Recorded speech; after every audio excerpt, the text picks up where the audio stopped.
नमस्कार बच्चों, जय श्री कृष्णा। स्वागत है आपका 7th साइंस क्लास में। तो बच्चों, हम 16 लेसन पढ़ने जा रहे हैं जिसका नाम है जल एक बहुमूल्य संसाधन। बच्चों, कल हमने इस लेसन के अंदर पढ़ा था कि जल हमारे लिए क्यों आवश्यक है और जल के प्रमुख स्रोत कौन कौन से हैं और जल हमें किस प्रकार से प्राप्त होता है। पृथ्वी पर जल की कुल मात्रा कितनी है, उसमें से पीने योग्य जल कितना है, अलवणीय जल कितना है, लवणीय जल कितना है ना।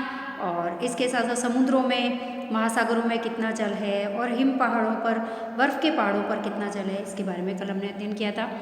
तो आज हम बच्चों आगे पढ़ने जा रहे हैं। जल की प्रमुख अवस्थाओं के बारे में अध्ययन करेंगे और जल के प्रमुख स्रोतों के बारे में भी अध्ययन करेंगे, भूमि जल के बारे में भी अध्ययन करेंगे। तो चलते बच्चों हम टेक्स्ट बुक की ओर। देखिए बच्चों, कल हमने देखा था कि जो अलवणीय जल है, पीने योग्य जो जल है, उसकी मात्रा बहुत ही कम है। तो हमें जल को बचाना चाहिए और सतत उपयोग से किसी दिन उपयोग के लिए उपलब्ध समस्त जल समाप्त हो जाएगा। यानी कि यदि हम जल का इसी प्रकार से उपयोग करते रहे, अंधाधुंध रूप से उपयोग करते रहे या दुरुपयोग करते रहे, तो एक दिन जल समाप्त हो जाएगा।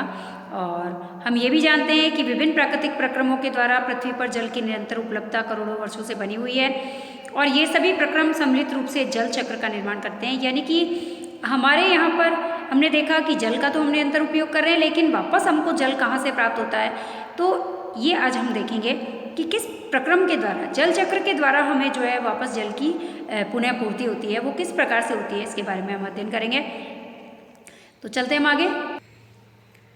देखिए बच्चों, जल की आपूर्ति, जल का उपयोग तो हम विभिन्न जगह पर करते हैं, लेकिन पुनः जल की आपूर्ति किस प्रकार से होती है, जल चक्र के माध्यम से होती है। अब जल चक्र क्या होता है? जल चक्र को समझने के लिए एक चित्र की सहायता से हम जल चक्र को समझने का प्रयास करेंगे। कि देखो बच्चों, ये समुद्र है, समुद्रों का पानी जो होता है वो वाष्प बनकर ऊपर उठता है। जब ये पानी वाष्प बनकर ऊपर की ओर उठता है तो ऊपर जाकर के ये अधिक ऊंचाई पर जाकर के वापस से ये जल की बूंदों में परिवर्तित हो जाता है, यानी संघनित होकर के बादल बनाता है। और ये बादल, जब ये जल की बूंदें अतिरिक्त मात्रा में, अधिक मात्रा में इकट्ठी हो जाती है, तो ये जल की बूंदें जो होती है आपस में टकराने के कारण फिर से वर्षा होती है और वर्षा के कारण ये जल जो होता है पुनः पृथ्वी के ऊपर गिरता है। अब कुछ जल जो होता है पेड़ पौधों के द्वारा अवशोषित कर लिया जाता है, कुछ नदियों में, तालाबों में, कुओं में और झीलों में जाता है। कुछ जो होता है वापस से कुछ भूमि जल के अंदर चला जाता है, भूमि के अंदर, चट्टानों के अंदर जाकर भर जाता है ना, गहराइयों में। और कुछ जल जो होता है पुनः, यही जल जो होता है पुनः जो होता है वो समुद्रों में आता है। नदियाँ जो होती हैं, जो जल नदियों तालाबों में जाता है, तो नदियों से पानी बहता हुआ वापस समुद्रों की ओर आता है। फिर समुद्रों से वापस जो है जलवाष्प बनती है। फिर जलवाष्प जो होता है अधिक ऊंचाई पर जाती है और अधिक ऊंचाई पर जाकर ये जल की बूंदों में पुनः परिवर्तित हो जाती है। ये जल की बूंदें बादल बनाती है। बादल जो होते हैं फिर से संघनित बादल जो होते हैं अधिक मात्रा में जब इकट्ठे हो जाते हैं तो आपस में बादलों के टकराने से वर्षा होती है और वर्षा के कारण वापस से जो है जल जो है वो भूमि पर आता है। और ये प्रक्रम चलता रहता है और इस प्रक्रम के द्वारा, इस संपूर्ण प्रक्रम को हम क्या कहते हैं? जल चक्र कहते हैं। समझ में आया? और इस जल चक्र के माध्यम से ही हमारी पृथ्वी पर जो है वो जल की मात्रा जो है वो निरंतर बनी रहती है। समझ में आया? तो अब चलते हैं हम आगे, जल की अवस्थाओं के बारे में पढ़ेंगे। हाँ बच्चों, इसके अंदर आपको प्रश्न पूछा जाता है कि जल चक्र किसे कहते हैं, सचित्र समझेंगे, है ना। तो आप चित्र बना सकते हैं और चित्र बना करके समझा सकते हैं जल चक्र किसे कहते हैं। कि समुद्रों का पानी वाष्प बनकर उठता है और वाष्प बनकर जब उठता है अधिक ऊंचाई पर जाकर ठंडा होकर बादल बनाता है, बादल वापस टकराते हैं, वर्षा होती है, वर्षा का पानी वापस नदियों में, तालाबों में, झीलों में, पौधों के द्वारा अवशोषित कर लिया जाता है, भूमि जल में चला जाता है ना। और कुछ जल जो होता है नदियों के द्वारा पुनः बहा करके समुद्रों में लाया जाता है, फिर से समुद्रों का पानी वाष्प बनकर उठता है। इस संपूर्ण प्रोसेस को, इस संपूर्ण प्रक्रिया को जल चक्र कहते हैं। Is that clear now? चलो अब हम आगे चलते हैं, है ना। अब देखिए बच्चों, हम जानते हैं कि जल चक्र के द्वारा ही परिचक्रण के दौरान जल इसकी 3 अवस्थाओं में, यानी कि ठोस, द्रव और गैस में से किसी एक अवस्था में पृथ्वी पर कहीं भी पाया जा सकता है। आगे समझ में? पृथ्वी पर जल किन किन अवस्थाओं में पाया जाता है? प्रश्न आता है कि जल की अवस्थाएं बताइए। तो जल 3 अवस्था में होता है, या तो ठोस अवस्था में, बर्फ के पहाड़ों पर बर्फ के रूप में मिलेगा ठोस अवस्था में, या फिर समुद्रों के अंदर, नदियों में, तालाबों में द्रव के रूप में मिलेगा जल, और वायुमंडल के अंदर ये गैसीय अवस्था में पाया जाता है। समझ में आया है ना। तो ठोस अवस्था में जल जो होता है बर्फ और हिम के रूप में पाया जाता है। हिम के रूप में पृथ्वी के ध्रुवीय क्षेत्रों पर बर्फ के पहाड़ों के रूप में, बर्फ से ढके हुए जो पर्वत होते हैं, हिमनद होते हैं, ग्लेशियर्स होते हैं, वहाँ पर जो है बर्फ के रूप में ठोस अवस्था में जल पाया जाता है। समझ में आया। द्रव अवस्था में सभी जल कहाँ पाया जाता है? महासागरों में, झीलों में, नदियों में, तालाबों में, भूमजल में, सभी जगह जो है द्रव अवस्था में पाए जाते हैं। गैसीय अवस्था में जल कहाँ पाया जाता है? हमारे आसपास वायु में, वायुमंडल के अंदर पाया जाता है, जल वाष्प के रूप में, वाटर वेपर के रूप में, है ना। तो इस प्रकार जल की तीनों ही अवस्थाओं के बीच में सतत चक्रण के द्वारा पृथ्वी पर जल की कुल मात्रा स्थिर बनी रहती है ना। कहीं पर ठोस अवस्था में, कहीं पर द्रव है, कहीं पर वायु गैसीय अवस्था के अंदर है ना। तो इस प्रकार से जल की कुल मात्रा जो होती है स्थिर बनी रहती है हमारी पृथ्वी पर। जबकि समस्त मानव जनसंख्या और अन्य सभी जीव जल का उपयोग करते हैं, जबकि हम सभी जीव जंतु प्लस मनुष्य जल का उपयोग भी करते हैं, है ना। अब चलते हैं हम आगे। जल का उपयोग हम विभिन्न कार्यों के लिए करते हैं। अपने दैनिक कार्यों को पूरा करने के लिए जल का उपयोग करते हैं। जल ही जीवन है, जल के बिना हमारा जीवन संभव नहीं है ना। अब देखिए बच्चों, इस चित्र के अंदर कुछ जंबल वर्ड्स हमें दे रखे हैं। ये जंबल वर्ड्स जो है, जंबल वर्ड्स का मतलब होता है कि अव्यवस्थित, उल्टे सीधे शब्दों को आपस में जोड़कर बनाया है। अब इनको जो है हमें सही शब्दों के अंदर परिवर्तित करना है ना। तो हम कर सकते हैं। देखो यहाँ है म ज भूल, तो हम क्या बनाएंगे इसे? बूम जल। समझ में आया। इसका सही शब्द क्या बनेगा? बूम जल। वाष्प, इसका संघनन, इसका बादल, इसका बाष्पोत्सर्जन, इसका अंतस्यंदन, इसका वर्षण। समझ में आ गया। तो इस प्रकार से हम, तो कभी कभी बच्चों आपको ये शब्द भी दे दिए जाते हैं और कहा जाता है कि इन शब्दों को सही क्रम में जो है लगा करके सही शब्दों को बनाइए, तो हम बना सकते हैं, है ना। या फिर जंबल वर्ड्स को जो है व्यवस्थित कीजिए, तो हम इनको व्यवस्थित कर सकते हैं, सही शब्द बना सकते हैं, इनको सही तरीके से हम सेट करके। तो चलते हैं आगे। अब देखिए बच्चों, अधिकांश शहरों और नगरों की अपनी जल पूर्ति की व्यवस्था होती है, जो कि नागरिक निकायों के द्वारा संचालित होती है। जैसे जल को आसपास की किसी झील से, नदी से, तालाब से, कुओं से लाया जाता है। कहने का मतलब कि अधिकांश शहरों में, अधिकांश जो नगर है, अधिकांश गांव है, वहाँ पर जल की आपूर्ति की व्यवस्थाएं अलग अलग होती है। किसी के घर में नल से पानी आता है, किसी को बाहर हैंडपम्प से लाना पड़ता है, किसी को कुएं से लाना पड़ता है, किसी को तालाब से लाना पड़ता है ना। तो जल की आपूर्ति पाइपों के विशेष क्रम में बिछाए हुए जाल के द्वारा की जाती है ना। तो किसी भी शहर के अंदर हम कह सकते हैं कि जल को किस तरीके से पहुंचाया जाता है? पाइपों के एक विशेष क्रम में बिछाए गए जाल के द्वारा पहुंचाया जाता है। ग्रामीण क्षेत्रों में जल की आपूर्ति इस प्रकार नहीं होती है, लेकिन ग्रामीण क्षेत्रों में इस प्रकार से नहीं होती है। वहाँ पर लोगों को जल लेने के लिए जो है वो बहुत दूर दूर जाना पड़ता है ना।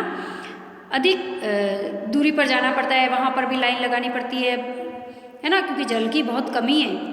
तो इसीलिए उन्हें बहुत सारी समस्याओं का सामना करना पड़ता है ना। काफ़ी किलोमीटर्स वो पैदल चल के जाते हैं। अब देखिए, ग्रामीण क्षेत्रों के जो लोग होते हैं वे अपने उपयोग के लिए जल सीधे उनके स्रोतों से प्राप्त, जो शहरी क्षेत्रों वाले होते हैं वो तो अपने सीधे स्रोतों से प्राप्त कर लेते हैं, लेकिन अधिकांश लोग ऐसे हैं जिनको जल जो है घर के अंदर उपलब्ध नहीं होता, जिनके घर में नल की व्यवस्था नहीं है। तो लोगों को यहाँ तक कि बच्चों को भी जल लाने के लिए जो है उसके स्रोत तक पैदल जाना पड़ता है। कभी कभी जल स्रोत जो होते हैं कई किलोमीटर दूरी पर भी होते हैं, है ना, जिससे बच्चों के लिए जल ढूंढने का ये कार्य जो होता है बहुत ही कष्टदायक होता है और बच्चों को ये इस समस्या का सामना करना पड़ता है। तो इसीलिए हमको जल की बचत करनी चाहिए, जल का विवेकपूर्ण ढंग से उपयोग करना चाहिए, ताकि सभी व्यक्तियों को जल समान रूप से उपलब्ध हो सके। ये देखिए बच्चों, जल लेकर आती हुई महिलाएं। ग्रामीण क्षेत्रों के अंदर इस प्रकार से जल जो है लेने कई किलोमीटर दूर तक महिलाएं, बच्चियां सब साथ में जाते हैं और इतना वजन उठा करके और पानी लेकर के आते हैं, है ना। कितनी समस्याओं का सामना करना पड़ता है। तो क्यों ना हम उनकी मदद करें। हम उनकी मदद कैसे कर सकते हैं? जल को बचा करके। यदि हम जल बचाएंगे, जल का मितव्ययता पूर्वक उपयोग करेंगे, आवश्यकता अनुसार उपयोग करेंगे, विवेकपूर्ण ढंग से उपयोग करेंगे, तो जल को हम बचा सकेंगे और वही बचा हुआ जल जो होगा वो उनको लाभ पहुँचाएगा, उन तक पहुँच पाएगा, ताकि उनको इन समस्याओं का सामना नहीं कर पाएगा, है ना, क्योंकि हम अंधाधुंध जल का उपयोग कर रहे हैं, इसीलिए जल की कमी हो रही है, इसीलिए दूसरे लोगों को पानी की समस्याओं का, पानी से संबंधित समस्याओं का सामना करना पड़ रहा है। अब देखिए बच्चों, और ये बच्चे जब अपनी माता के साथ पानी लेने जाते हैं तो वो विद्यालय नहीं जा पाते, है ना, और क्योंकि उन्हें स्रोत से जल लाने के लिए बहुत समय लग जाता है। और हमारी जनसंख्या का एक भाग जो है अपने उपयोग के लिए जल जो है कुओं, नलकूपों और हैंडपंपों से ही प्राप्त करता है। 1% भाग, हमारी जो कुल जनसंख्या है उसका 1% भाग जो है वो इन स्रोतों पर ही निर्भर है जल के लिए। तो सोचो कितनी बड़ी समस्या का सामना करना पड़ रहा है इनको, है ना। तो इन स्रोतों को जल कहाँ से मिलता है? देखो, अब हमारे दिमाग में ये प्रश्न आता है कि जब हमारी जनसंख्या का एक बहुत बड़ा भाग जो है जल जो है कुओं से, नलकूपों से, हैंडपंपों से प्राप्त करता है, तो कुओं में जल कहाँ से आता है, नलकूपों में कहाँ से आता है, हैंडपंपों में कहाँ से आता है ना। तो वही अब हम अध्ययन करने जा रहे हैं कि यहाँ पर जल कैसे आ रहा है ना, कहाँ से आ रहा है। देखिए बच्चों, जल का एक महत्वपूर्ण स्रोत है भूमजल। भूमजल के बारे में हम अध्ययन कर रहे हैं। भूमजल किसे कहते हैं? देखो, यदि हम किसी जलाशय, कोई भी जलाशय है जैसे तालाब है, उसके निकट की उसके पास में कोई भूमि है, वहाँ पर यदि हम गड्ढा खोदें तो हम देखते हैं वहाँ पर हमको जो मिट्टी होती है वो गीली नम मिट्टी मिलती है। तो मृदा में आर्द्रता और भूमिगत जल की उपस्थिति को इंगित करती है। यदि हम किसी भी जलाशय, कोई कुआं है, कोई तालाब है, उसके पास में हम थोड़ी सी मिट्टी को खोदे गहराई तक, थोड़ा सा यदि हम खोदते हैं तो हम देखते हैं कि उसमें से गीली मिट्टी निकलने लगती है। तो गीली मिट्टी निकलने लगती है, इसका मतलब वहाँ पर जल है ना। तो ये आर्द्रता, मिट्टी की जो आर्द्रता है, मिट्टी में जो नमी है, मिट्टी का जो गीलापन है, ये हमको जल की उपस्थिति को बताता है। और यदि हम और अधिक गहराई में खोदते चले जाएंगे तो हम उस स्तर तक पहुंच जाते हैं। उसको और खोदते जाएंगे, खूब गहरा जब हम खोदेंगे तो एक स्तर ऐसा आएगा कि मृदा के कणों के बीच के सारे रिक्त स्थान जो होंगे, अवकाश जो होंगे, और चट्टानों के बीच में जल भरा हुआ मिलेगा हमको। और गहराई तक जब खोदते जाएंगे तो अंदर चट्टानों के बीच में, मृदा के कणों के बीच में हमको जल भरा हुआ मिलेगा। इस जल को हम क्या कहते हैं? इस परत की ऊपरी सीमा जो होती है भूमजल स्तर कहलाती है। ये जो जल की ऊपरी परत है ये क्या कहलाती है? चट्टानों के अंदर, जलाशय के निकट किसी भी जल के स्रोत के पास में यदि हम मिट्टी खोदें और अधिक गहराई पर खोदने पर हमको चट्टानों के बीच में भरा हुआ जो जल मिलता है उसको हम भूमजल कहते हैं। भूमजल स्तर जो होता है, अब जो इसको हम भूमजल कहते हैं। भूमजल स्तर जो होता है विभिन्न स्तरों पर भिन्न भिन्न होता है। अलग अलग स्थानों पर भूमजल अलग अलग होगा, है ना। जल की मात्रा कोई जरूरी नहीं है सभी जगह भूमजल हमको मिल जाएगा, है ना। और किसी दिए गए स्थान पर परिवर्तित भी हो सकता है ना। भूमजल स्तर 1 मीटर से कम गहराई पर या फिर भूमि में अनेक मीटर की गहराई पर भी हो सकता है।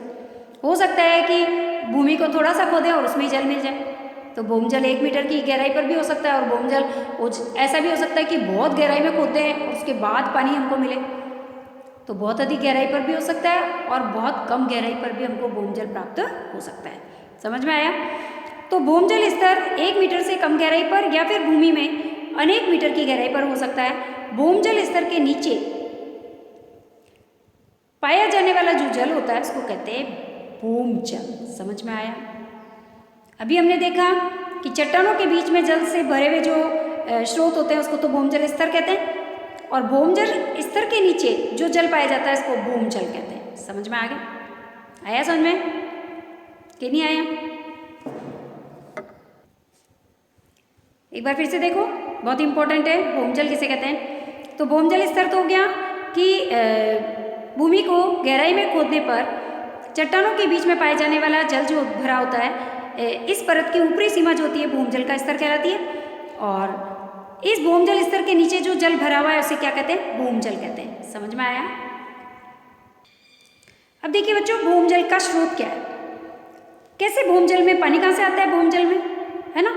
तो वर्षा का जल जो होता है अन्य स्रोतों से, जैसे अभी हमने देखा था जल चक्र के अंदर कि नदियों तालाबों से जल जो होता है, सबसे पहले महासागरों का जल जो होता है वाष्प बनकर ऊपर उठता है, फिर बादल बनते हैं, फिर वर्षा होती है। और वर्षा के द्वारा ये जल जो होता है, नदियों तालाबों का जल जो होता है वो मिट्टी में रिस रिस करके भूमि की गहराइयों में चला जाता है और जाकर अंदर दरारों में भर जाता है। है ना। और भूमि में जल का ये रिसाव जो होता है अंतःस्यंदन कहलाता है। समझ में आ गया। जब वर्षा होती है और वर्षा का जो जल है वो नदियों के द्वारा, तालाबों के द्वारा रिस रिस कर भूमि के अंदर गहराई में चला जाता है, इस जल को हम क्या कहते हैं? इस प्रकार जल का जो रिसाव होता है, रिस रिस कर जो जल अंदर जाता है ना, इस जल को हम अंतःस्यंदन कहते हैं। समझ में आ गया। अंत यानी अंदर, स्यंदन यानी जाना, अंदर की ओर जाना, रिस रिस कर। समझ में आया। ये भी इंपॉर्टेंट है, प्रश्न आता है। भूमजल किसे कहते हैं, अंतःस्यंदन किसे कहते हैं, है ना। अब इस प्रक्रम के द्वारा उपयोग किए जा चुके भूमजल की पुनः परिपूर्ति हो जाती है। वापस जो है इस प्रक्रम के द्वारा जो जल का उपयोग हम कर लेते हैं उसकी पुनः पूर्ति होती रहती है। कैसे? अभी हमने देखा था जल चक्र के माध्यम से होती है ना। अब कुछ स्थानों पर भूमजल स्तर के नीचे स्थिर कठोर शिले या चट्टानों की परतों के बीच में भी भूमजल संचित हो जाता है। इस प्रकार संचित भूमजल के भंडारों को जलभर कहते हैं। अब देखो जलभर किसे कहते हैं? जो भूमजल का स्तर है उस स्तर के नीचे जो कठोर चट्टानें होती है, कठोर चट्टानों की परतों के बीच में जो जल संचित रहता है उसे हम क्या कहते हैं? जलभर कहते हैं। समझ में आ गया। भूमजल स्तर के नीचे कठोर चट्टानों के बीच में जो पानी पाया जाता है, जो जल पाया जाता है, इसको जलभर कहते हैं। और जलभरों के जल को सामान्यतः नलकूपों, हैंडपंपों की सहायता से बाहर निकाला जाता है। समझ में आ गया। अब जल का उपयोग हम कहाँ से करते हैं? ये जो कठोर चट्टानों के बीच में जो पानी भरा हुआ है इसका उपयोग कहाँ होता है? हैंडपंप के द्वारा इसको बाहर निकालते हैं, नलकूपों के द्वारा बाहर निकालते हैं इसको, है ना।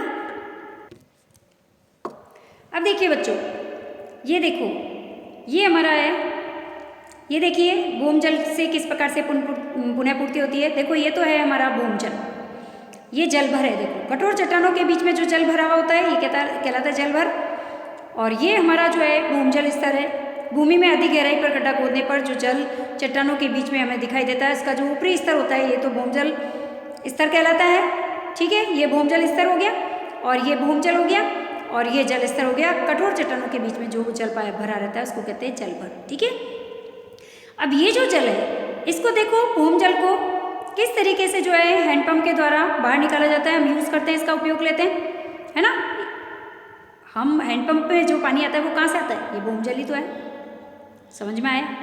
और ये नदियों तालाबों का पानी ही रिस रिस कर जाता है अंदर और यही जाकर के जो है भूमजल बनाता है। देखो ये रिस रिस कर अंदर जाता है भूमजल और जलभर को यही बनाता है। आया समझ में? नदियों तालाबों में पानी रिस रिस कर जब अंदर की ओर जाता है, चट्टानों में भर जाता है, तो इसी को भूमजल कहते हैं और यही कठोर चट्टानों के बीच में भरा पानी जलभर कहलाता है। ठीक है। अब इसका उपयोग हम कहाँ करते हैं? हैंडपंप के द्वारा बाहर निकालते हैं इस पानी को। ठीक है, हैंडपंप के द्वारा हम उपयोग करते हैं। अब देखो वापस इसकी पुनः पूर्ति कैसे होती है? वर्षा के द्वारा होती है, क्योंकि नदियों तालाबों का पानी वाष्प बनकर ऊपर भी उठता है, फिर बादल बनते हैं और बादल के द्वारा वापस वर्षा होती है, वापस पुनः पूर्ति होती है, वापस रिस रिस कर भूमि में जाता है और भूमजल की आपूर्ति हो जाती है। समझ में आया? तो इस प्रकार से भूमजल जो है किसे कहते हैं ये भी देखा हमने, जलभर किसे कहते हैं ये भी देखा, और भूमजल की पुनः पूर्ति कैसे होती है ये भी देखा, है ना। वर्षा के द्वारा वापस पुनः पूर्ति हो जाती है, वापस नदियों तालाबों के अंदर ये जल भर जाता है, वापस रिस रिस कर जो है भूमि के अंदर चट्टानों में जाकर इकट्ठा हो जाता है, इसी को भूमजल कहते हैं। कठोर चट्टानों के बीच में भरा हुआ जो जल होता है उसको जलभर कहते हैं। समझ में आ गया? अब देखिए बच्चों, भूमजल का अवक्षय किसे कहते हैं? देखो भूमि के नीचे निकाले गए भूमजल की पुनः पूर्ति प्राय वर्षा के जल के रिसाव के द्वारा ही होती है। अभी हमने देखा वर्षा का जल जो है वो रिस रिस कर जाता है, उससे पुनः पूर्ति होती है। भूमजल स्तर तब प्रभावित नहीं होता जब तक कि हम केवल उतना ही जल निकालते हैं जितनी की प्राकृतिक प्रक्रमों के द्वारा पुनः पूर्ति हो रही है ना। जल की पर्याप्त रूप से पुनः पूर्ति न होने पर भूमजल स्तर कम हो जाएगा। देखो जब तक वर्षा होती रहेगी, जब तक तो भूमजल वापस इकट्ठा होता रहेगा और हमको मिलता रहेगा, तब तक हैंडपंप में पानी हमको मिल जाएगा। लेकिन जब भूमजल का स्तर कम हो जाएगा, यानी वर्षा नहीं हो पाएगी प्रॉपर, और वर्षा नहीं होगी, प्रदूषण फैलेगा, तो उसके कारण क्या होगा? वर्षा नहीं होने के कारण भूमजल इकट्ठा नहीं होगा वापस से, भूमजल का स्तर कम हो जाएगा, नीचे गिर जाएगा। तो ऐसा अनेक कारणों से हो सकता है। जनसंख्या वृद्धि के कारण भी ऐसा हो सकता है, औद्योगिक और कृषि गतिविधियों के कारण भी हो सकता है ना। भूमजल के स्तर को ये कारण भी प्रभावित करते हैं। तो प्रश्न आता है कि भूमजल की कमी क्यों हो जाती है ना, या फिर भूमजल का स्तर नीचे क्यों गिर जाता है? तो एक तो जनसंख्या वृद्धि के कारण, दूसरा औद्योगिक और कृषि गतिविधियों के कारण, है ना। जब हम ज़्यादा केमिकल्स वगैरह यूज़ करेंगे, प्रदूषण ज़्यादा फैलेगा तो वर्षा नहीं होगी, और वर्षा नहीं होगी तो वापस भूमजल की पुनः पूर्ति नहीं होगी। ठीक है, ये कुछ सामान्य कारक है जो भूमजल के स्तर को प्रभावित करते हैं। ठीक है, तो याद रखना, जनसंख्या वृद्धि, औद्योगिक और कृषि गतिविधियाँ। अब ये अल्प वर्षा भी एक अन्य कारक है। कम वर्षा होगी तो भी भूमजल जो है वो की पुनः पूर्ति नहीं होगी। जो भूमजल के स्तर को नीचा कर सकता है, भूमजल स्तर को प्रभावित करने वाले अन्य कारक भी है, जैसे वनोन्मूलन। वनों को काटना भी भूमजल को की पुनः पूर्ति नहीं होने का एक बहुत बड़ा कारण है, क्योंकि वनोन्मूलन करेंगे तो क्या होगा, कार्बन डाइऑक्साइड की मात्रा बढ़ जाएगी, है ना। पेड़ों को जब काटेंगे तो कार्बन डाइऑक्साइड की मात्रा बढ़ जाएगी, कार्बन डाइऑक्साइड के बढ़ते ही तापमान बढ़ जाएगा, और जिससे वर्षा भी नहीं होगी। आया समझ में? ओजोन लेयर में छिद्र हो सकते हैं, है ना। तो हम कह सकते हैं वनोन्मूलन भी एक इसका बहुत बड़ा कारक है, और जल के अवश्रवण के लिए प्रभावित क्षेत्र में कमी होना, यानी कि वनोन्मूलन, जनसंख्या वृद्धि, औद्योगिक और कृषि गतिविधियाँ, ये भूमजल के स्तर को प्रभावित करने वाले प्रमुख कारक है। समझ में आया? अब बच्चों, तो आज हमारी क्लास यहीं कंप्लीट होगी। आज हमने भूमजल के बारे में भी पढ़ा, है ना। तो अच्छा लगा आपको? तो हमने जल चक्र के बारे में भी पढ़ा, हमने जल की अवस्थाएं भी पढ़ी, जल के स्रोत पढ़े, इसके अंदर हमने भूमजल पढ़ा, जलभर पढ़ा, भूमजल स्तर पढ़ा, है ना। किस प्रकार से भूमजल की पुनः पूर्ति होती है, और कौन कौन से कारक है जो भूमजल को प्रभावित कर सकते हैं, इन सभी चीज़ों के बारे में पढ़ा। तो बच्चों, बहुत ही अच्छा और प्यारा लेसन है, और आज हमारी क्लास यहीं कंप्लीट होगी। धन्यवाद। जय श्री कृष्णा।